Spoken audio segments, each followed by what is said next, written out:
There's not the cozy couch, but there you go. How are you doing?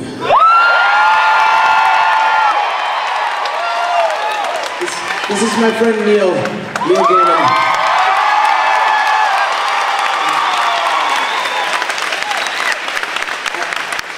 How has 2011 treated you? You're welcome to have a mixed response. I have mixed responses myself. But the beginning of this year, for me, was absolutely glorious. I was deeply honored to be asked by Amanda and Neil to perform their wedding ceremony on the 2nd. Which was a beautiful thing, but actually the thing that... Well, initially, of course, Amanda turned to you and to me and said, on the night of the 31st, and said, tomorrow night, the 1st, I'm having my bachelorette party, would you guys like to come along? Yeah. And he said no. So instead we were going to go and have dinner, and then it was New Year's Eve. There's all sorts of craziness, and you know, the craziness happened. I went to bed. I woke up in the morning, and I thought about my plans for the day, which was to have dinner with Neil, which was dinner with me. That was going to be my bachelor party. That was my stag night.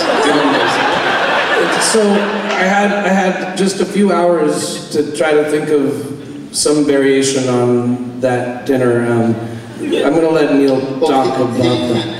First of all, he informed me we were up for a night of sushi, wine, and women.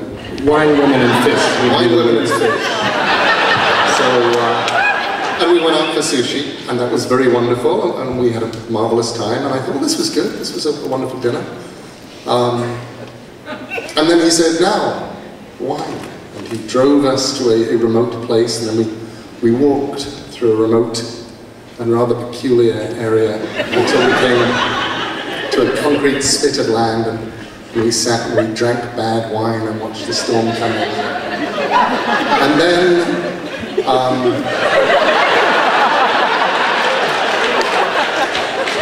we walked back to the car, saw a woman fire dancing rather randomly, and I wondered if that was the women. It wasn't. 9/11. But it was just somebody fire dancing, and Jason said, oh my God, I forgot my computer, and he ran back and came back in the rain. And then we drove off, and I thought, this has been such a perfect, magical night. I hope we're not going to spoil it. And at the point where Jason pulled out a handful of 10s and a handful of 1s, he said, you're going to need these later. I thought, you know, it's downhill from here, isn't it? And I assumed it was downhill until the place he took me to was a brothel. A very peculiar kind of brothel. Not a brothel that had existed days or even hours before that.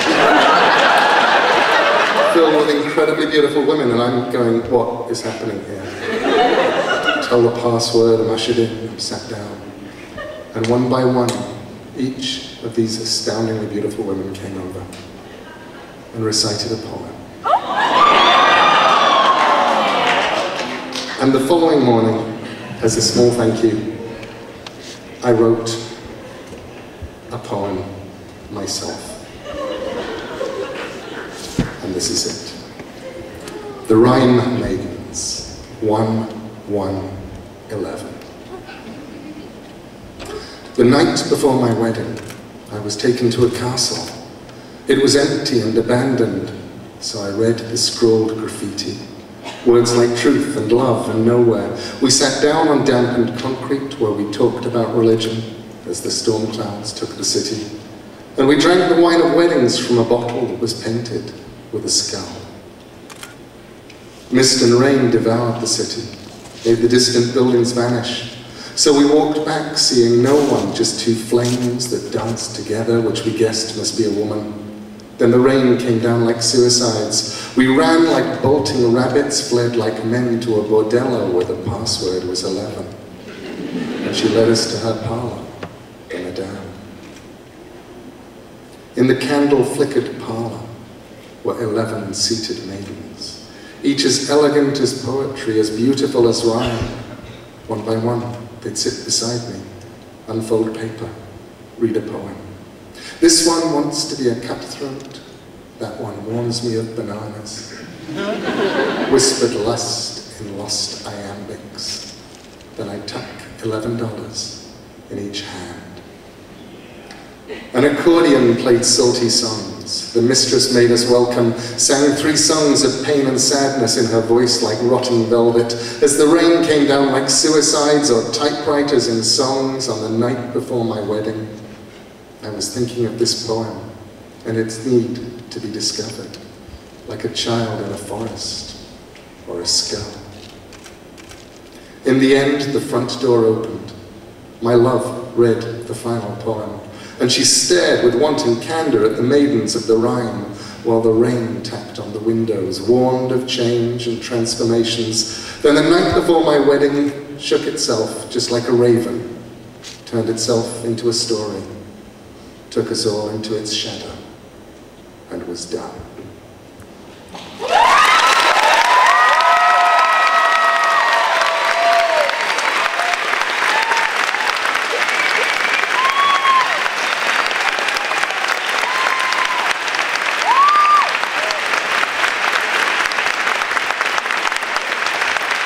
I asked Neil and Amanda to stay around for just a moment.